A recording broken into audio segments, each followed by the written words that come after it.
Hi friends, ಇವತ್ತು ನಾನು ಬಿಳಿ ಹೋಳಿಗೆ ಮಾಡೋದು ತೋರಿಸ್ತಾ ಇದ್ದೀನಿ. ಅದಕ್ಕೆ ಬೇಕಾಗೋದು ಮೈದಾ ಹಿಟ್ಟು, ಉಪ್ಪು, ಎಣ್ಣೆ ಕಲ್ಸ್ಕೊಳ್ಳಿಕ್ಕೆ. ಇದನ್ನ ಉಪ್ಪು ಎಣ್ಣೆ ಹಾಕಿ ಕಲಸೋದು ಮೊದಲು.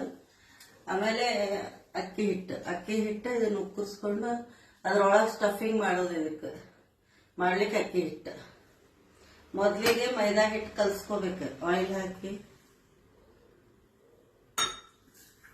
ಉಪ್ಪು ಹಾಕಿ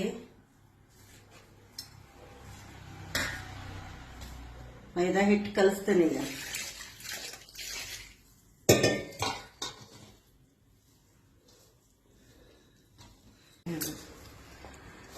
ಇದನ್ನ ಚಪಾತಿ ಹಿಟ್ಟಿನ ಹದಕ್ಕೆ ಕಲ್ಸ್ಕೋಬೇಕೀಗ. ಈ ಹದಕ್ಕೆ ಕಲ್ಸ್ಕೋಬೇಕೀಗ. ಇದಕ್ಕೆ ಆಯಿಲ್ ಹಚ್ಚಿ ಚೆನ್ನಾಗಿ ನಾದ್ಕೊಂಡು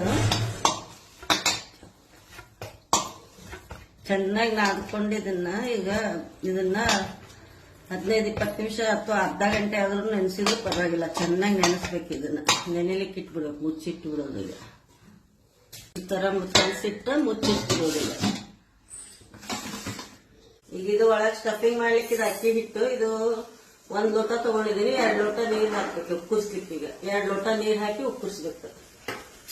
ಈಗ ಇದಕ್ಕೆ 2 ಲೋಟ ನೀರು ಹಾಕ್ತೀನಿ.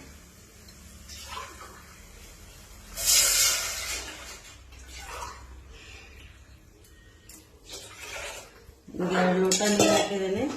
ಸ್ವಲ್ಪ ಉಪ್ಪು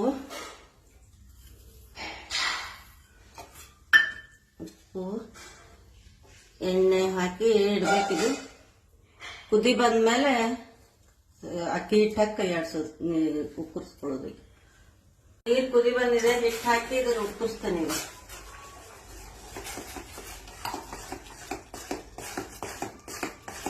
ಚೆನ್ನಾಗಿ ಇದನ್ನ ಉಕ್ಕರಿಸ್ಕೋಬೇಕು.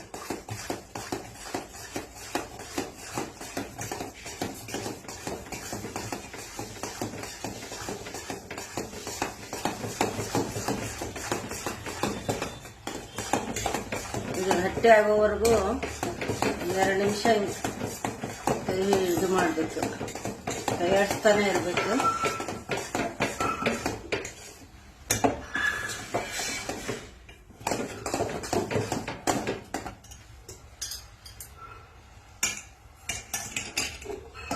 ಈಗ ಇದು ಆಗಿದೆ ನೋಡ್ರಿ, ಮುದ್ದೆ ಆಗ್ತಾ ಇದೆ. ಈಗ ಇದನ್ನ ಆಫ್ ಮಾಡಿ ಆರ್ಲಿಕ್ಕೆ ಬಿಡೋದು. ಅಂದ್ರೆ ಆರ್ಲಿಕ್ಕೆ ಇಟ್ರೆ ಗಟ್ಟಿ ಆಗ್ತದ. ಅದು ಈಗ ಆಗಿದೆ. ಇದು ಅಕ್ಕಿ ಹಿಟ್ಟು ಉಕ್ಕರಿಸ್ಕೊಂಡದ್ದು ಆಗಿದೆ. ಈಗ ಇದನ್ನ ಆಫ್ ಮಾಡಿ ನಾನು ಒಂದು ಪ್ಲೇಟ್ ಮುಚ್ಚಿ ಸ್ವಲ್ಪ ಹೊತ್ತು ಮುಂಬೈಲಿಕ್ಕೆ ಇಡ್ತೀನಿ.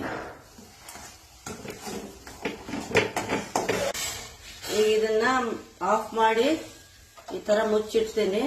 ಸ್ವಲ್ಪ ಹೊತ್ತು ಬಿಟ್ಟು ಆರಿದ್ಮೇಲೆ ಇದನ್ನ ಒಳಗೆ ಸ್ಟಫಿಂಗ್ ಮಾಡೋದು. ಈಗ ಇದೀಗ ಆರಿದ್ಮೇಲೆ ಈ ತರ ಗಟ್ಟಿಯಾಗಿ ಇದನ್ನ ಈ ತರ ಮಾಡಿಟ್ಕೋಬೇಕು. ಸಾಫ್ಟ್ ಆಗಿ ನಾದ್ಕೊಂಡು ಇಟ್ಕೋಬೇಕು.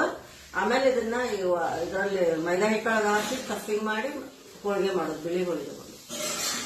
ಇದು ರೆಡಿ ಆಗಿದೆ. ಈಗ ಮೊದಲು ಮೈದಾ ಹಿಟ್ಟು ತಗೊಂಡು ಈ ತರ ಉಂಡೆ ಮಾಡ್ಕೊಂಡು ಚೆನ್ನಾಗಿ ಇಷ್ಟೆಲ್ಲ ಮಾಡ್ಕೋಬೇಕು. ಇದನ್ನ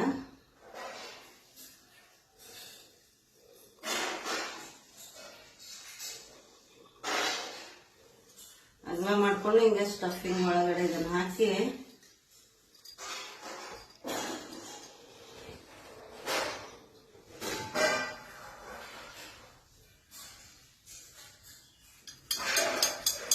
ಈ ತರ ಒಳಗೆ ಫುಲ್ ಹೊರಗಡೆ ಬರ್ದಂಗೆ ಹಿಂಗೆ ತುಂಬ್ಕೊಂಡು ಇದು ಮಾಡ್ಬೇಕೀಗ. ಏನೇನು ಲಟ್ಸೋದು. ಈಗ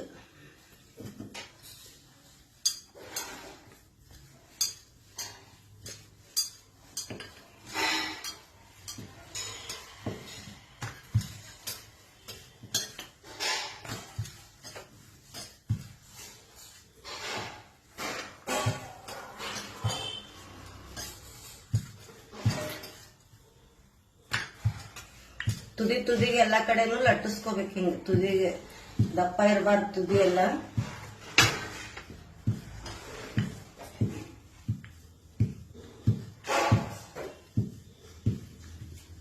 ಇದನ್ನೀಗ ಹಂಚ ಮೇಲೆ ಹಾಕ್ತೀನಿ.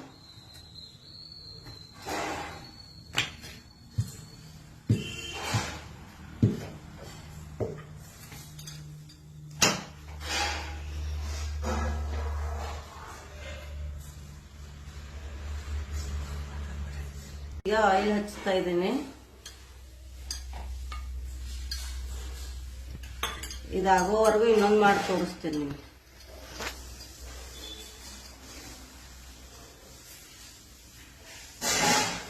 ಮತ್ತಿದೇ ತರ ಎಲ್ಲ ಅಗಲ ಮಾಡ್ಕೋಬೇಕು.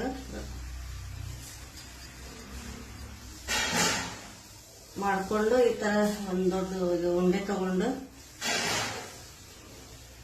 ಇದ್ರೊಳಗೆ ಸ್ಟಫಿಂಗ್ ಮಾಡ್ಕೋಬೇಕು.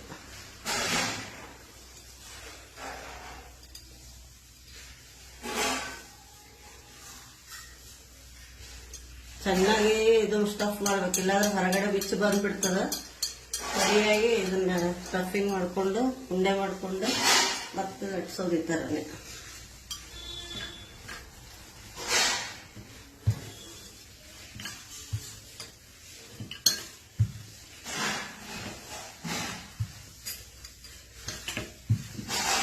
ಕೆಳಗಡೆ ಅಕ್ಕಿ ಹಿಟ್ಟು ಹಾಕೊಂಡಿದ್ದೀನಿ, ಕೆಳಗಡೆ ಲಟ್ಟಿಸ್ಲಿಕ್ಕೆ.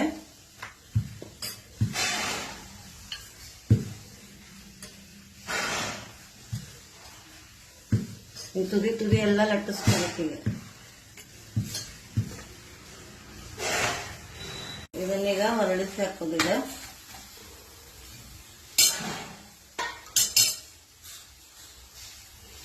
ಮತ್ತಿದಕ್ಕಿಲ್ಲೇ ಆಯಿಲ್ ಹಚ್ಚೋದಿದೆ.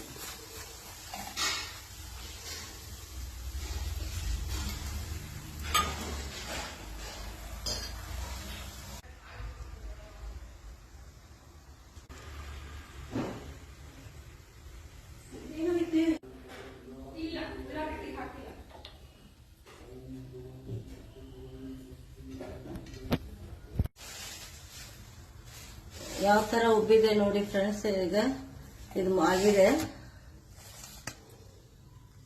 ತುಂಬಾ ಚೆನ್ನಾಗಿದೆ. ಬಿಳಿ ಹೋಳಿಗೆ ರೆಡಿ ಆಗಿದೆ. ಇವತ್ತು ಮಾವಿನ ಹಣ್ಣು ಸೀಕರ್ಣಿ ಮತ್ತೆಲ್ಲ ಮಿಕ್ಸ್ ಭಾಜಿ ಮಾಡಿದೀವಿ, ನಾವು ಪಲ್ಯ ಮಾಡಿದೀವಿ ಇವತ್ತು.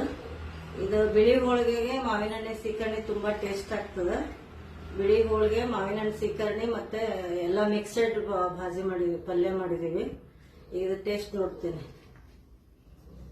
ಇದು ಮಾವಿನ ಹಣ್ಣು ಸೀಕರ್ಣಿ ಜೋಡಿ ತುಂಬಾ ಕಾಂಬಿನೇಷನ್ ಚೆನ್ನಾಗಿರ್ತದೆ. ಇದು ಸೂಪರ್ ಆಗಿದೆ, ಸಾಫ್ಟ್ ಅಂದ್ರೆ ಸಾಫ್ಟ್ ಆಗಿದೆ. ಇದು ತುಂಬಾ ಚೆನ್ನಾಗಿ ಬಂದಿದೆ ಬಿಳಿ ಹೋಳಿಗೆ.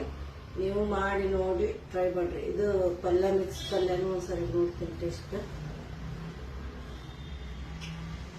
ಸೂಪರ್ ಆಗಿದೆ ಪಲ್ಯನು.